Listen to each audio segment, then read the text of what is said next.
It's recording as of right now. And can it see the lectern and the panel, or should oh, I didn't know they can see it. We are going to have to stop right on time. No, so put it right there. Okay. Record. Theoretically, yes, but not. This is a building that's in. I'm not. That's not a racial thing. That's just college versus. Handler School of Theology. This is what we're doing.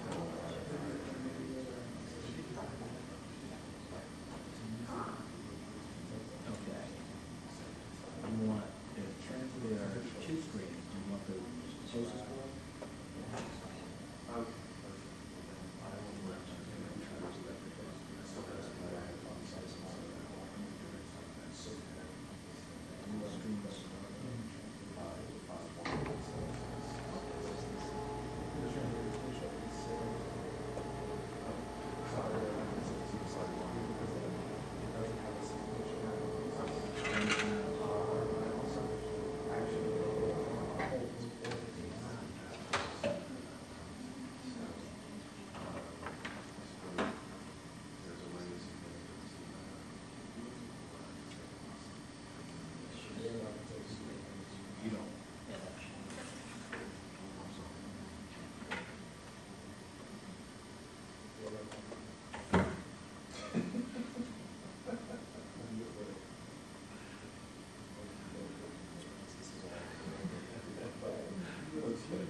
This is strictly on your hard drive. Is it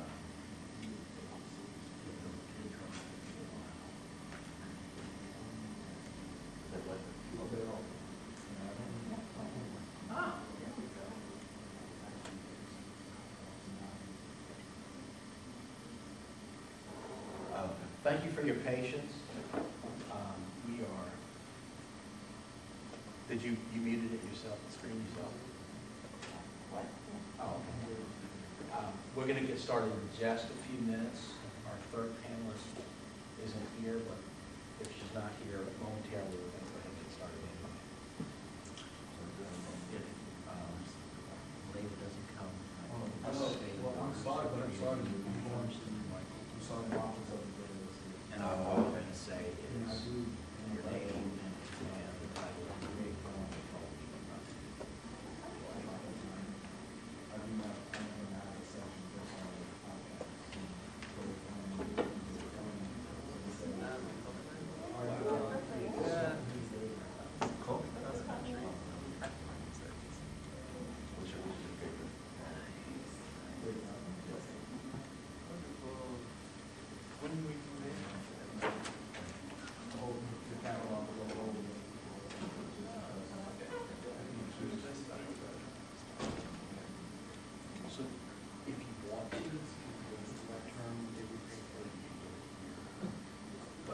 but I think it would be better if both of us, both of you, do one or the other, and not one do one or the other. That makes sense. But that's a suggestion.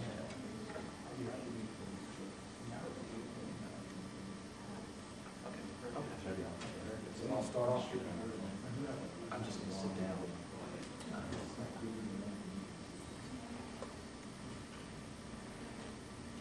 All right, we're going to go ahead and get started then. This is the panel Straddling, Nothingness and Infinity, the Black Body Post-Reconstruction.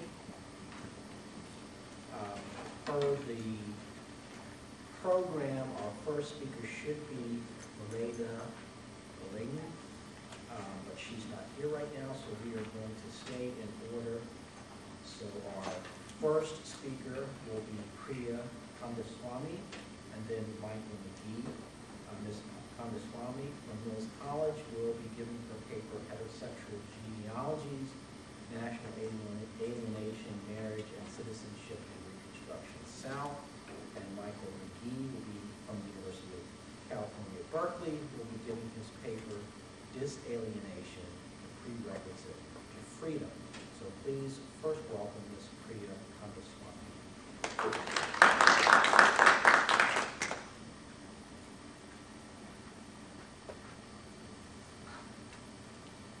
Good morning, and thank you all for coming. Like 60 people here early in the morning. So the title of my talk today is Heterosexual Genealogies, Natal Alienation, Marriage, and Citizenship in the Reconstruction South.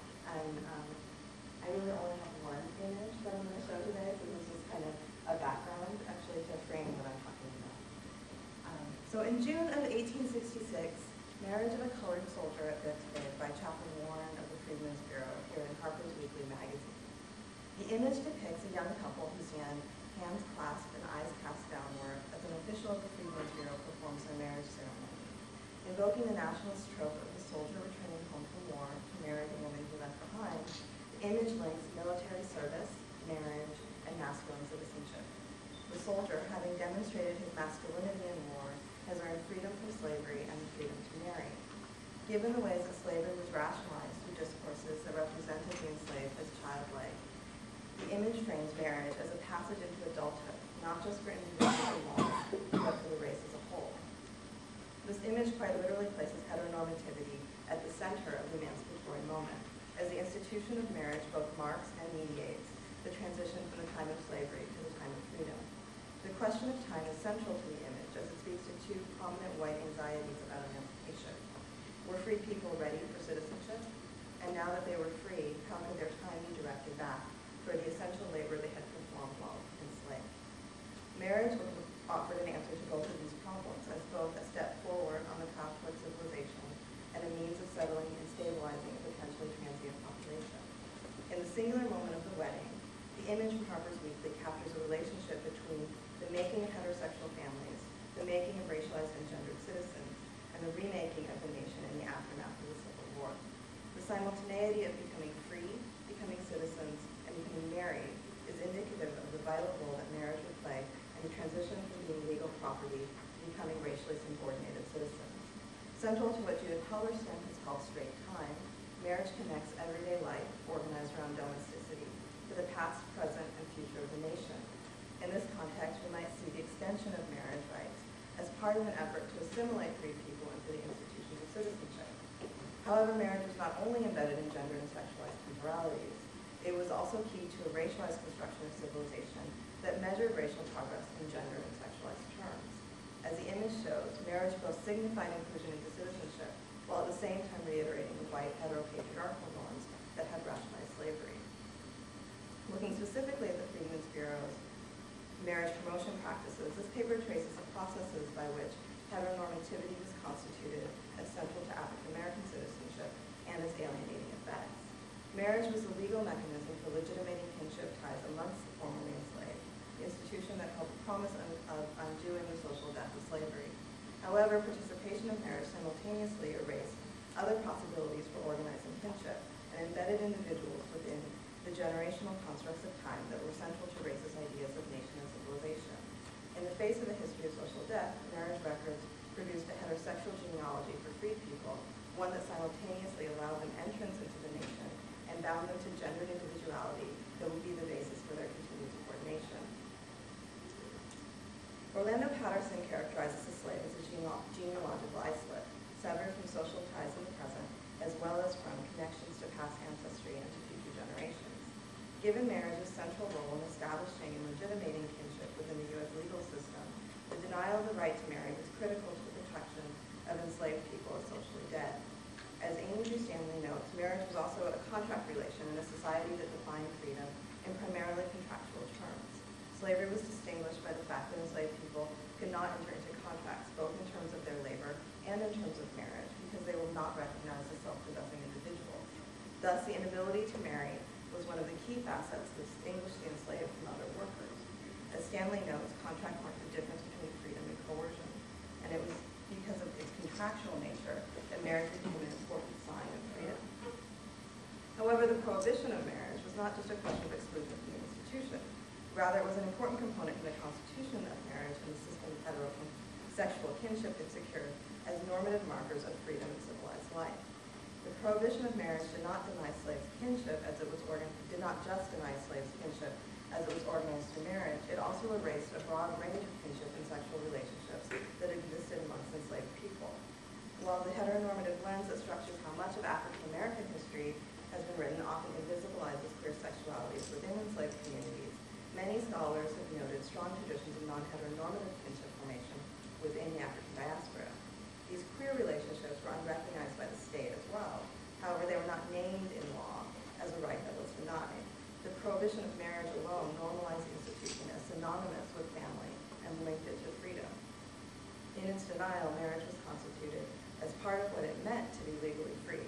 While exclusion from marriage rights was a fundamental component in producing the social death of slaves, it did not necessarily follow that the granting of those rights negated that social death for everyone, or that marriage was the only or even preferred rubric through which free people's familial relationships could have been organized.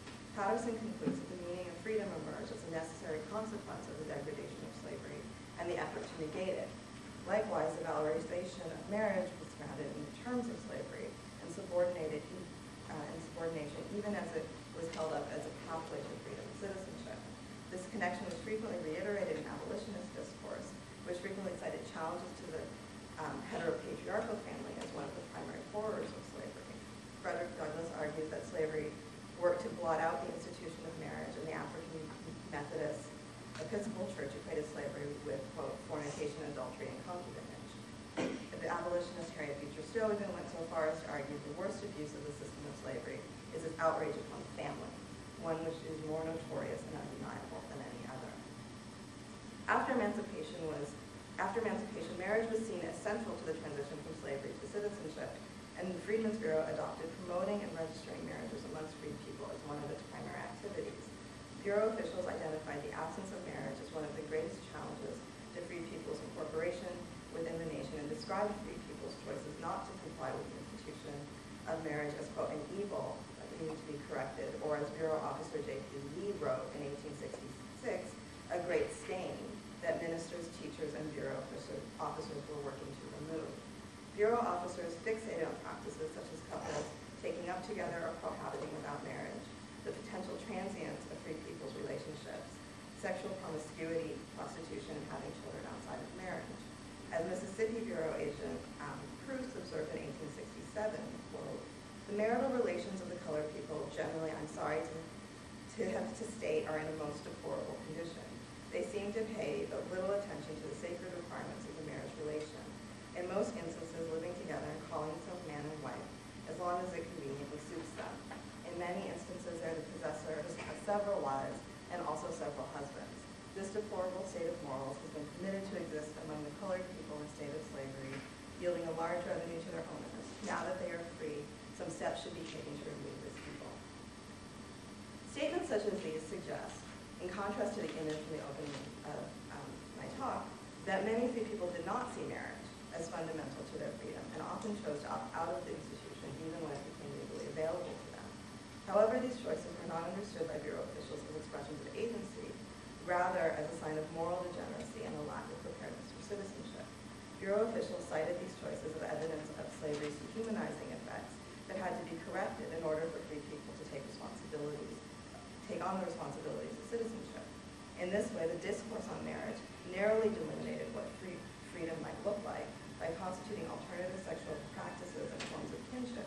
remnants of slavery that could not be contemporaneous with the free subject. Alongside labor contracts, marriage records mark the entrance of free people into the National Archive as both individuals and populations to be regulated. In the practice of marriage registration, the Freedmen's Bureau was invested not just in recording facts about individual freed people's lives, but in producing freed people as subjects of statistical information. And citizenship required that one be able to define his or her life by certain stable facts that constituted one's legal personhood, right? A primary example of this was the name, right? So for example, people's names became solidified when they entered into marriage contracts and labor contracts, and the primary purpose of that was holding people accountable, right, to those contracts. One had to have, right, a stable and changing first and last name. In registering marriages, Bureau officers were forced to navigate the past of slavery. Marriage not simply recognized a relationship between two individuals, it simultaneously affirms those individuals' relationship to past and future generations. This meant that in order to bring the socially dead, right, into the realm of legally recognized kinship, a genealogical past had to be constructed. The process can be seen in the way that marriage certificates and registers recorded details about the parents and children of the couple, thereby locating marriage within a heteronormative family tree. These registers and certificates acknowledge kinship ties between the individuals being married and their parents and children in state records for the first time. The recording of multi-generational details about families reveal the ways in which state record keeping presumed, and in doing so produced, the idea that freed people came to freedom already embedded in a heterosexual family tree, the very thing that slavery had explicitly denied them access to. State efforts to anchor the heteronormative family across time then masquerade as a simple recording of natural facts. The extension of legal rights to marriage potentially constituted the basis for the construction of a private sphere for free people. Given antebellum understandings of the household, the legal recognition of marriages ought to have formed the basis for political rights, privacy, and masculine entitlement within the home for freedmen, while at the same time confining freed women to a subordinated but protected position within the domestic sphere. However, in practice, marriage became a vehicle for exacting a different set of gendered obligations of citizenship from freed people, and constituting the home as a site of public surveillance. While for white men and women, marriage was the linchpin of a gendered system of rights and protections, for freed people, marriage first and foremost articulated freedom to the burdens of the privatized family. Bureau officials strongly emphasized the need for freed people to form self-sufficient families, thereby linking masculine independence to wage labor. At the same time, while freed women were expected to adopt dominant norms of femininity, they were also expected to continue to work outside the home, thereby constructing black women's citizenship through a series of contradictory obligations. These strategies relocated reparations for the violence of slavery in the private sphere, thereby absolving the federal government of responsibility for the well-being of freed people and justifying state austerity for freed people. Just as marriage worked to relocate the question of public responsibility for slavery in the private sphere, it also made a spectacle of free people's private lives. Marital relationships became a site of state scrutiny, intervention, and criminalization, and exacting gendered performances of citizenship in the domestic sphere became central to how the Bureau envisioned addressing the legacies of slavery. The shifting nature of public and private spaces highlights how gender and sexual norms were key to reestablishing racial domination in the post-emancipation era. The Freedmen's Bureau's efforts to promote marriage were intimately connected to a restructuring of household economies in the Reconstruction South. While freedom of movement was central to black people's struggle to define their freedom on their own terms, a major priority of both Southerners and Northerners after the Civil War was to transform a potentially mobile population into a sedentary labor force. Just as vagrancy laws played a significant role in this process by criminalizing movement, marriage attempted to establish settlement and domesticity as a norm. A lack of respect for marriage was frequently associated with the ills of vagrancy, and Bureau officials complained about an aversion to work, prostitution, adultery, and the persistence of informal practices of marriages amongst free people were frequently linked in this manner, signaling the ways that vagrancy as a construct extended beyond the lack of employment or a stable home. Vagrancy was instead understood as a cultural condition characterized by laziness, lack of discipline, irresponsibility, and sexual promiscuity that had been fostered by slavery. Vagrancy in this context was not just an individual crime, but rather a sign of a larger cultural condition of unfreedom. To be vagrant was to fail to take up the responsibilities of citizenship and to continue to exist in the backward cultural conditions fostered by slavery. Thus, the discourse on vagrancy functioned as a powerful technique for rewriting structural inequalities as cultural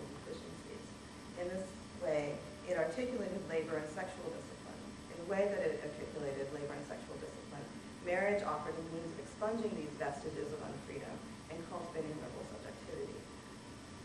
In this context, marriage became a vehicle for normalization, privatization of responsibilities for the inequality engendered by slavery, and ultimately the criminalization of alternative sexualities and kinship practices. For free people, marriage worked to replace more collective understandings of freedom and social responsibility with liberal individualism and reliance on the nuclear family. This construction of family was both privatized economically and culturally as a site of intense public surveillance.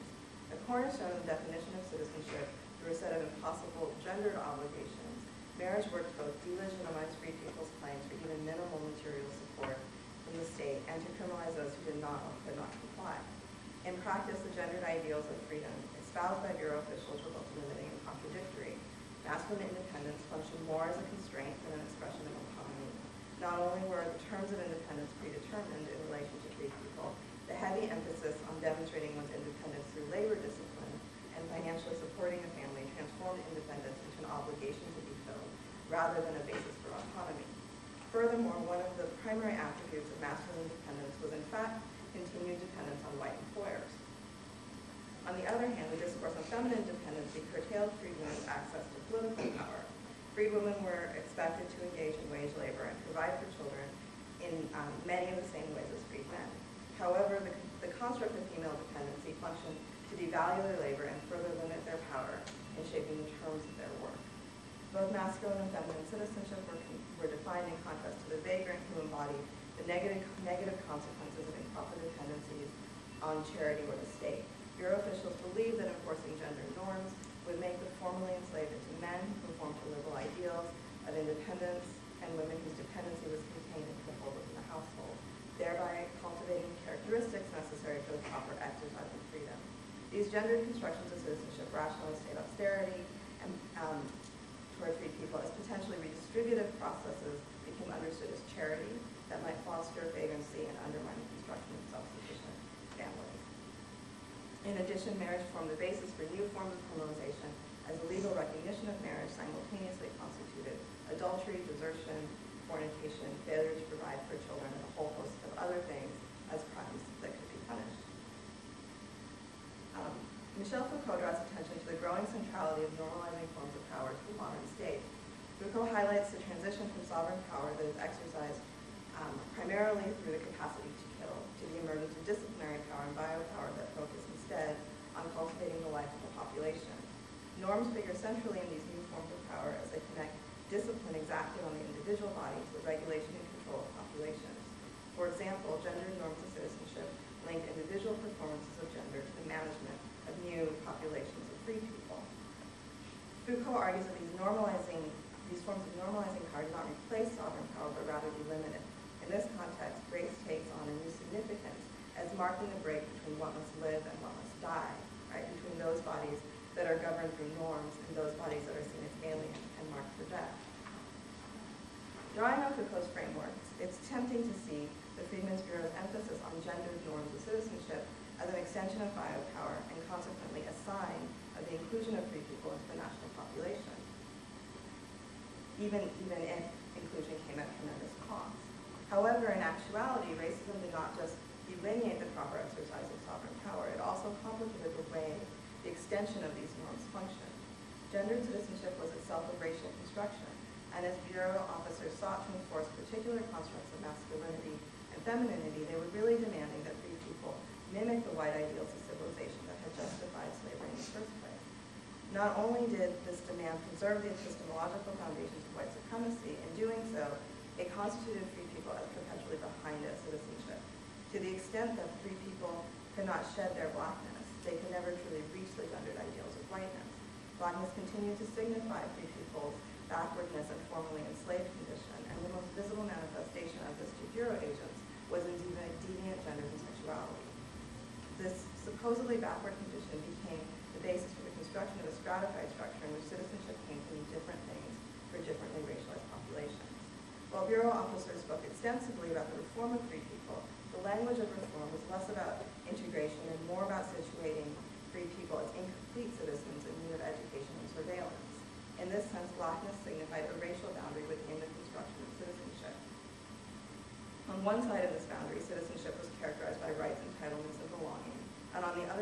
characterized by obligation, austerity, and contingency. The norms of masculine citizenship and feminine domesticity used to articulate these constructions were the same, but their effects varied greatly for differently racialized populations. In this way, the heterosexuality of citizenship actually worked to facilitate free people's entry into the nation in ways that were subordinating rather than liberating, illustrating the ways in which inclusion into citizenship also functioned as a technique of domination.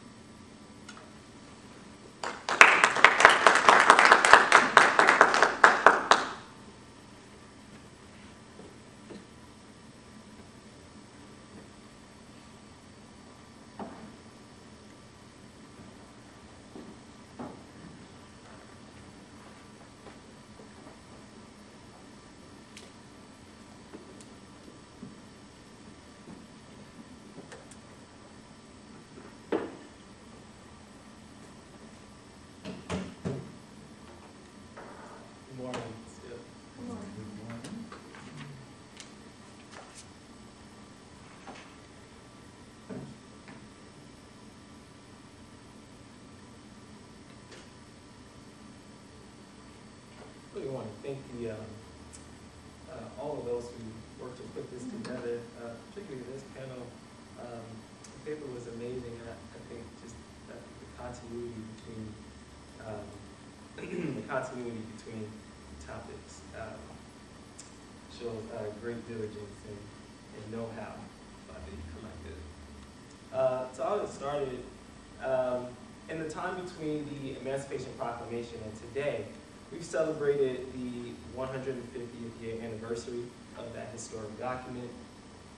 We've commemorated, or soon to commemorate, 50 years since the March on Washington. We've watched Daniel Day-Lewis as Lincoln struggle to constitutionalize emancipation.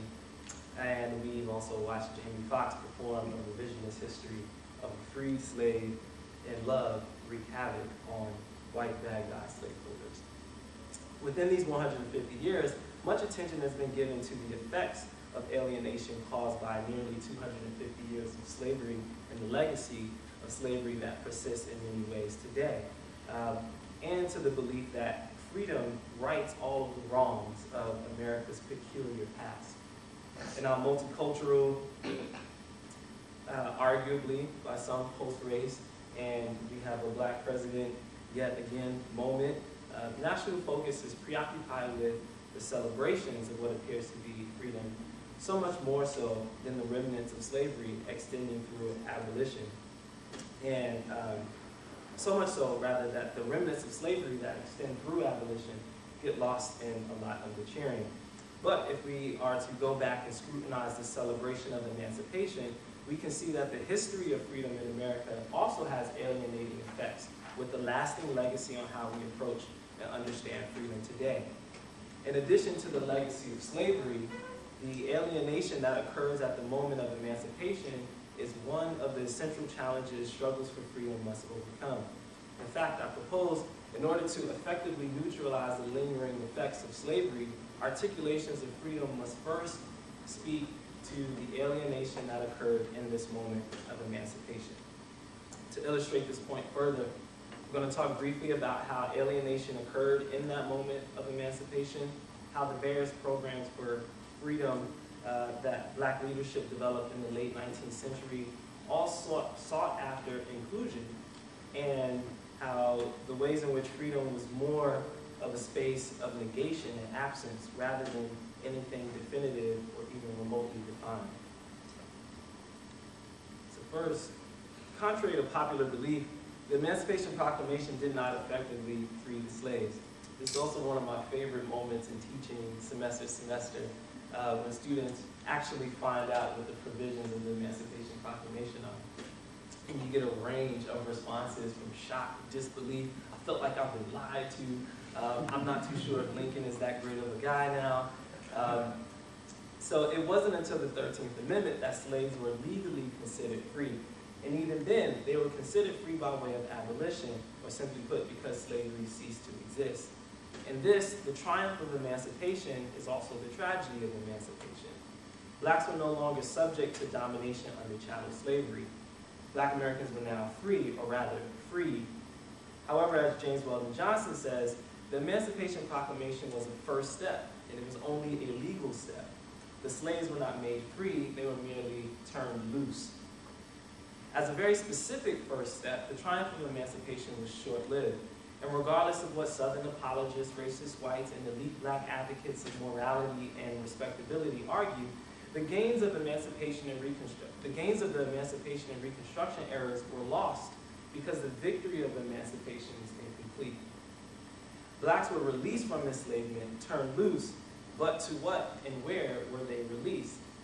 The harsh reality many blacks found post-abolition was that to be turned loose or to not be enslaved was not quite the same as being free. In 1882, Charles Chestnut reflects on the moment of emancipation, writing, 19 years ago, the pen of Abraham Lincoln proclaimed to bondmen and henceforth they were free, and proclaimed to the world that 4 millions of freedmen, not citizens, for the gift of citizenship came later on, that 4 millions of freedmen were to be added to the United States, added to the people of the United States, excuse me. And of that gap between emancipation and citizenship, Chestnut adds, after the fiat of freedom had gone forth, after a short period of doubt as to who and what we were, whether citizens or aliens, whether freemen in fact or only in name, then were we clad with the garb of citizenship. Then was placed in our hands the ballot, the bulwark of our liberties at home, and the bayonet, the defense of our defense from foreign foes. Like Johnson, Chestnut is clear to distinguish loosely conflated terms so that by drawing attention to freemen and citizen, Chestnut names the limbo blacks were released into by way of emancipation, neither slave nor free, freed yet not citizen, in the land of the free yet alien. And unfortunately, the Reconstruction amendments do not offer much hope. Like the proclamation, these amendments bring victory by means of conferral, that is, freedom given through abolition, the garb of citizenship, the ballot, and the bayonet. In this way, the victory of Reconstruction was short-lived, as a conferred freedom is also one and the same as a revoked freedom. On the other hand, conferral denotes that freedom is an entity to be dispensed or withheld, a tangible thing one either has or does not have. This transforms freedom from being a human right into a political right, a matter to be regulated by the public sentiment of society and the state. And this is something that John Calhoun and Frederick Douglass feared in the moment of emancipation, that the slave would now go from being subject to the individual slave owner to now being subject to the state or the society. And what in the late 19th century and early 20th century writers such as Ida B. Wells, James Johnson, and others would really harp on as public sentiment and the power of public sentiment. Next, in the post-emancipation period, optimism about getting to experience freedom was strong. African Americans sought to finally gain what had been long denied and withheld from them. Education, politics, and economic self-sufficiency were three areas blacks sought to make significant strides in order to prove their humanity and make a case for racial equality. At first, the work of freedom looked like race progress. According to Kevin Gaines in Uplifting the Race, freedom was about a communal effort at uplift, strivings to show that African Americans deserve to be recognized and included as capable human beings and American citizens.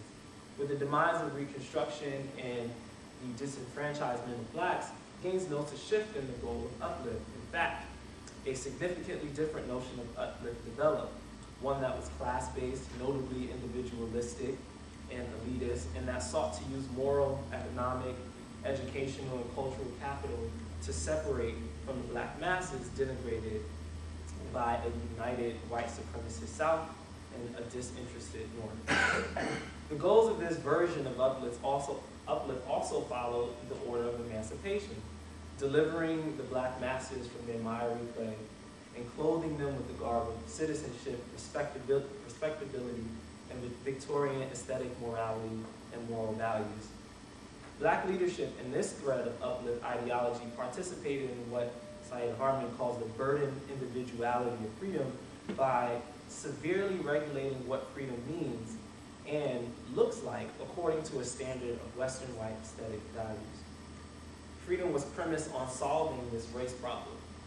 And solving the race problem was an attempt to prove that certain blacks could be deserving of recognition and esteem in human civilization. By the turn of the century, black leadership had developed numerous different approaches to define and regulate how to be free, using whatever leverage possible, most notably through education, economic development, political involvement. I'll focus briefly on how aspirations of freedom were articulated with regards to blacks holding the franchise in the late 1800s through the turn of the century. And of course, I'd be glad to entertain comments and questions for the other approaches during the Q&A. So in response to Southern persistence and Northern indifference toward the violent political and social disenfranchisement of blacks, two positions about the ballot developed: either fight for the right to vote or don't. Booker T. Washington's programs of economic self-help and industrial education were able to attain the prominence it did, especially among Southern whites, because of his willingness to let go of the suffrage so far as to disavow and encourage the deferral of black involvement in politics. By prioritizing property, industry, skill, economy, intelligence, and character, Washington acquiesced political power of citizenships to those who sought to keep blacks powerless, in order that black Americans can gain acceptance and approval. Washington's goal was to be a part of American society as it was.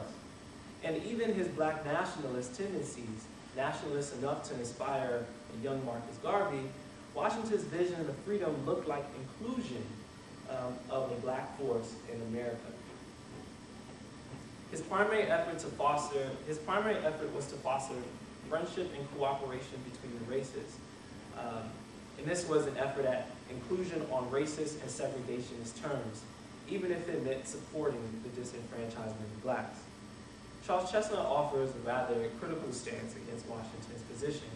He argues, quote, "The Negro can secure education and wealth, can learn self-reliance and self-respect, and do this all the better while clinging to the elective franchise," end quote. For Chestnut, the franchise is not the end, the badge of proof that blacks were eligible to be deemed equal and fit to participate as American citizens. The right to vote is not one to be deferred or left up to the discretion of a white supremacy that threatens the very laws of the nation. In other words, Chestnut goes on to say, to willfully neglect the suffrage, to hold it lightly, is to tamper with a sacred right. To yield it for anything else would be simply suicidal, end quote. Chestnut's emphasis appears to be less concerned with checking off the list of things that constitute being American, or with what are the necessary things blacks need to do in order to live or to be allowed to live in America. Chestnut's clinging to the franchise reveals his belief that liberty is at the heart of the nation, and that it functions to protect and support that liberty. So even more than America itself, the Constitution, and all the rights and privileges that come with citizenship, what is most important is its nod and commitment to the human and sacred value of liberty. The inclusion Chestnut seeks is not into American society as it is, but into an American society that is committed to protecting the human right to be free and also to protect one's freedom. As a result, blacks do not have to prove their eligibility for freedom. Rather, America needs to be held accountable to its commitment to freedom. Despite the wildly different approaches, the steps toward freedom for both Washington and Chestnut seek to be part of a larger body. But beyond that, these approaches look to resolve the alienation black Americans face at the moment of emancipation, being cast into a limited space between freed and citizen and estranged from freedom as a human right that need not be conferred, bestowed, or withheld.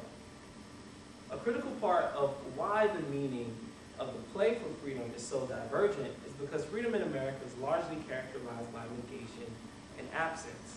The alienation that occurred at emancipation, compounded with the dehumanization resulting from slavery by separating blacks from what it means to be free, which is besides not just simply no longer being enslaved, and also recognizing freedom, separating and recognizing freedom as a human right.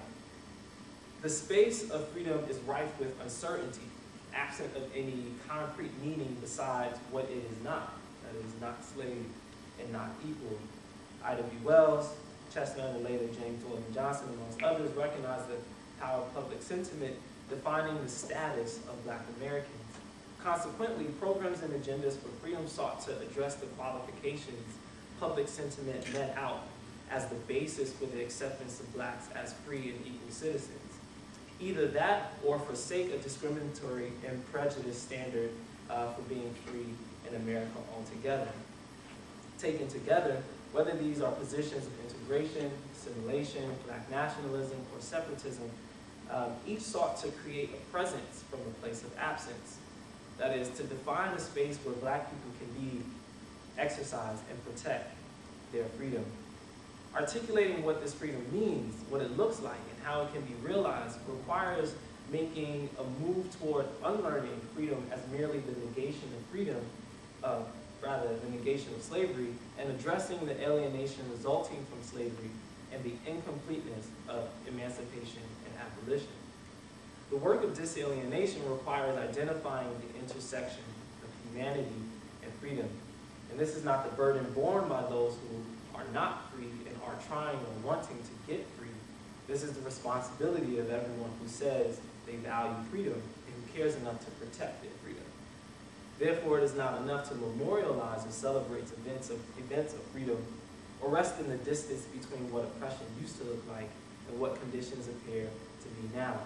So if 150 years since emancipation signals anything, it is that the work of Lincoln, the work that Lincoln began, has yet to be completed. Thanks.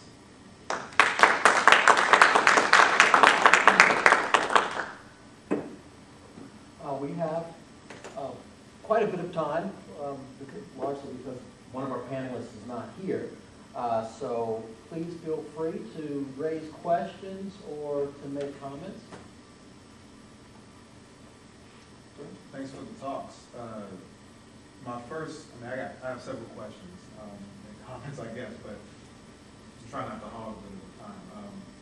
I think the biggest question I have has to do with the question of temporality, and not just the temporality of the post-Reconstruction era, but actually the way that we frame, or the way we place the post-Reconstruction era in African-American literary history.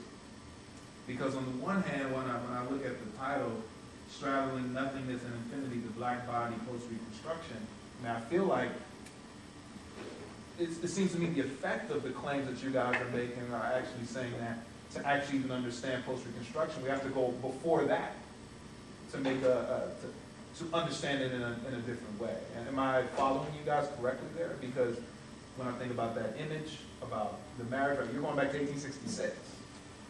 And so on and so forth. So I would just like to hear, like, how do you guys feel like your arguments are impacting the way we think about the different periodizations of African American literature? I think that's the big question.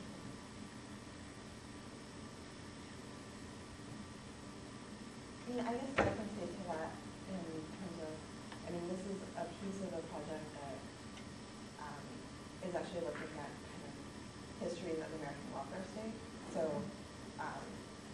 it's not so much the periodization of African American literature, but a different kind of periodization in which, right, feminist histories of the American welfare state always start in the progressive era, right, and it always start with the regulation of white women, particularly widows, and the construction of women's citizenship around ideas of motherhood and how that develops into programs of the New Deal and then move forward into programs that then are restructured and terminated in the 90s. And so part of my turn to this moment is to suggest that by looking at a moment that really looks at how labor and sexuality are being regulated in relation to Black women, that we come up with a very different story about what gender citizenship is, and how gender citizenship is articulated in relation to race, So that you can have these norms about domesticity and motherhood being operative in a context where women are being forced to work as well, and to look at the contradictions there. And so when I think about what does that mean in terms of contemporary racial politics, right? When we think about discourses that are employed to delegitimize welfare programs in the United States in the 1990s, they're very much about sexuality, right? And they're very much about this idea that women on welfare, and it's generally kind of in a race-neutral language, but a language that signifies Black women specifically, and then also in some contexts immigrant women of color as well, as having this excessive sexuality and as not wanting to work, right? And for me, like, I turn to this period because I think that there's actually these really tangible connections that you can see between the discourses about marriage and sexuality and citizenship and work that are being used in this moment and the discourses that are being used in the 90s. And in the 90s, right, like, people aren't saying, right, like, racialized words, right? But what I think looking at Reconstruction helps us see is how, like, the very concepts of, like, worker, wife, mother, individual, right, like, that all of those, right, already have within them these racialized meanings that, so that when we talk about, right, the family, today or in the Kandaswamy movement in the mid-90s, that there's already a set of racialized meanings that are kind of embedded within them that have a much earlier history. Yeah, I noticed that one line you quoted where someone was talking about someone having several husbands, right? That was from the 19th century, right? Right. I see what you mean. So, I mean, that's the kind of way that I'm engaging myself. Thank you.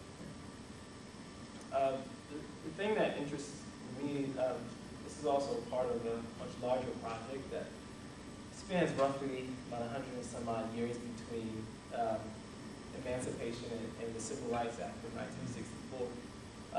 And the moment of post-Reconstruction, on one hand, we definitely agree. I mean, we can sort of categorize sort of these eras as their own distinct silos, but on another hand, the reason there's a post-Reconstruction is because there was a slavery and a backlash against Reconstruction. And I think for me, what is so interesting about this particular period, at first, just from a researcher's point of view, one interested in African American literature, there was a dearth of writing and scholarship during this, period that Logan calls the year. And why? What's going on here? What was the sort of social and cultural climate during this moment? So that's one. Also, the backlash against Reconstruction, how whether it's this particular American amnesia about Reconstruction, or when there's maybe not so much now, but like definitely maybe through the 70s and 80s, 60s and 70s. But then also, if Reconstruction has such a bad rap, then what happened right after? Chestnut calls it like the re-reconstruction of the South. And so one thing for me that really interests me and why this moment is so important, particularly in our 21st century, is that it shows how humanitarian gains in and of themselves are untenable. Like, they can't stand on its own as lasting and marks, like rigid marks of progress. Think about the Civil War, Emancipation, and Reconstruction amendments. It appears as if America is making these great humanitarian gains. But then those don't last in and of themselves. And there's also, this moment signals this great divide or space between law and lived experience in this way that I think is critical, definitely in the 21st century, in 21st century, to pay attention to, particularly I think with the achievements and the advancements of like the civil rights movement, and a lot of emphasis on being able to make legal gains with the hope that lived experience gains will follow behind.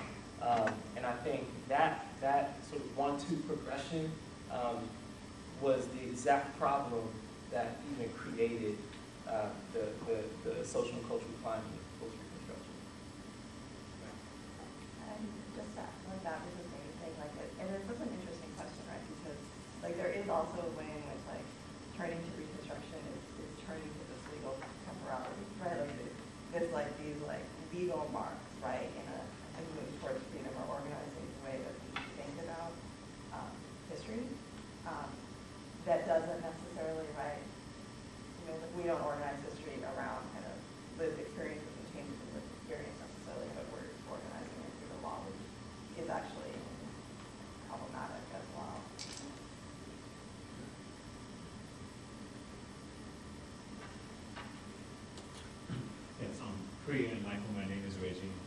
so much for what I thought were very provocative and informative talks.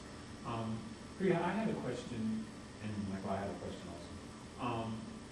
Priya, for you, I couldn't help but think about how marriage as an instrument, as a legal instrument and document, may in some way contribute to the procreation of these negative images of Black womanhood, right? You know, the whole sort of how sexuality is so important. And then in that moment when there are those who are rejecting marriage, right? And how that sort of allows individuals who are already sort of colonizing through language, right? That gives them another opportunity to name sexual deviance. And so I'm wondering if you could maybe talk more about the collaboration, or if you see this, how this collaboration is sort of working out in terms of Black women's bodies and sexualities and the strains of marriage, even when you're rejecting, right? These moments, that would be the question. And then, Michael, for you, the question that I was thinking about, can freedom occur in a broad stroke? Or is it one through an internal process of the subject once it's been conferred? And I think about that because so many individuals, you sort of laid out how this conferral sort of creates these different moments, right, that are never really fulfilled, you know, hence the amendments and so forth. And I'm thinking about Kirsten in Moses, right? She has this sort of statement where freedom is a responsibility. And so one of the things that I was thinking about in your paper is even when it's conferred, can freedom just happen, right? Or is there something that goes on at the conferral of freedom? I mean, and even if freedom could just sort of be, right, what does that absolve us from sort of actualizing it? Can freedom ever be given, I guess is sort of the question. Well, I think marriage produces a lot of contradiction in relation to Black women's experiences in this period. So, for example, on the one hand, right, like there are these like very normalizing discourses and also practices as a bureau of like going in and like looking at people's homes and teaching women, right, like this is how you should keep your home, this is how you should feed your children, this is what you should be doing in the household. But at the same time, right, many of those things are really like impossible, right, because women were also, right, expected to work. And like on the other hand, you have people saying that, you know, like time spent with your family is time lost from labor, right, and women being punished for that as well. So there becomes this kind of like damned if you do, damned if you don't situation that emerges. So I think that that's like one really concrete impact that it has on people. But I think also, you know, what is interesting about marriage in this context is that, like, people's lives weren't necessarily organized through marriage, right? And so when you look at the sort of historical records, right, you see lots of examples of women who may have had multiple husbands in the past, right, trying to claim pension for one of those men who had been a soldier and who had died, and not being able to do it, right, because there was this evidence that she had been with multiple women, right? And so it also becomes this vehicle of denying women like very limited state assistance that were available to them. You also see women saying very concretely, like, I don't want to be married, right? And articulating that, you know, like, marriage ties you, right, to a man in a way that is subordinating. And then, you know, like, you know, I think there's one example where a woman is like, well, if I marry him, then I can't leave him, you know, and then I lose my power in the relationship, I would be vulnerable to violence, right? Like that, there's a whole host of things that women recognize as detrimental to their own interests in marriage. And so the sort of pushing people into marriage, right, is often contrary to a lot of the developments around what marriage is as well. Thinking about your question, well, technically, can freedom ever be given? Sure, why not? I mean, I think one of the things that I'm working through is not a call for to do away with things like the 13th, 14th Amendment or the acts of conferral. I think what I'm really interested in is the order or that sort of first-second relationship between the conferral, the law, and then the practice or the lived experience. And one of the things I'm working through is that the conferral can't ever sort of provide or give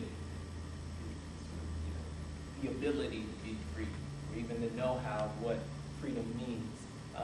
But that it's in sort of it is in the lived experiences, or really the practice, or the practices, the everyday practices of freedom. And then from there, that the law, the amendment, the executive order sort of puts a stamp and follows up and supports that. So if the end-all be-all is the Civil Rights Act of 1864 or 1865, then we stop. Then there's victory, and it's great. But the practices of freedom, like what we do in our everyday, that's now, because sure enough, the experiences, the daily experiences don't adhere to what the top-down sort of law-based conferred freedom say. So with that, then for me, there's this clear sort of limit of what law can provide for, or provisions of law, and there's limits on what's conferred. Also, the conferral, as I sort of mentioned, it engages with freedom in the sense of sort of a noun entity that's given, passed out, which can also very easily be revoked or withheld. And one of the central ideas that I'm working through as far as a particular practice of freedom is that if I think McGee has an essay on this, from noun to verb, if we consider the ways in which freedom can actually be a practice, something that's lived experience, that then is hopefully supported by the government, or society, or the state, whose job is to protect, whose job is to provide for, at the foundation of the heart of the nation, is a pillar or the premise of liberty. And that's what I think what makes Charles Chestnut such an interesting character, because he's not so easily, integrationist, or saying that we need to sort of run to America because within America is our freedom, and that yes, the main issue is that blacks need to get it together. Chestnut says America needs to get it together because if we do take the premise of the country is liberty, then America's not doing its job to protect that freedom. And what is freedom if you don't have the ability to protect it? Then you're technically not free. And so this is something. Chestnut's an interesting character who was able to bring these two, the practice, together with the law that supports or mandates freedom together. One other thing to that is Ralph Ellison, in one of his essays, talks about how even in states of unfreedom, African Americans have lived freely.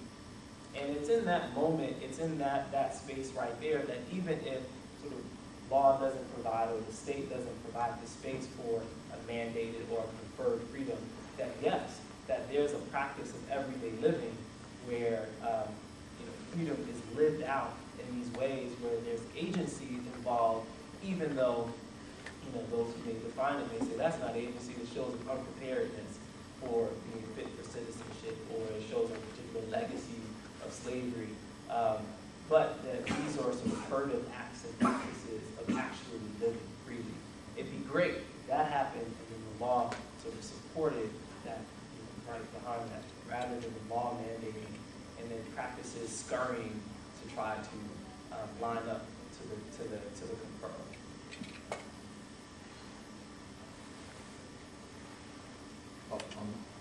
Go ahead. So the corollary question there is then, isn't there a way in which this divide between the conferral of the law and lived experience actually propagates that gap, right? So that like this is sort of a kind of critical question for both of you, actually, but isn't there a way in which, like, why not emphasize that Ellisonian lived experience as the space of freedom? Can I jump on that, answer that really? Because actually,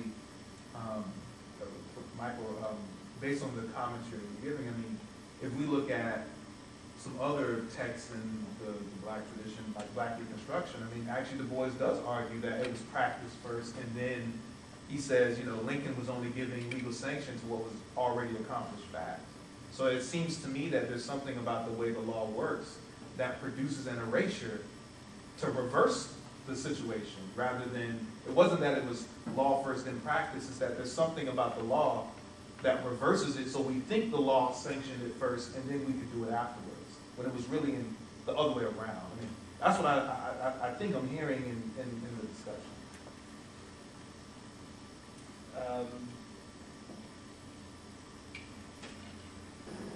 The pornographic use of sexuality suppresses true feeling and emphasizes sensation without feeling. Those are her words. There's a passage, I mean, there's so many texts that really do engage this sort of these practices.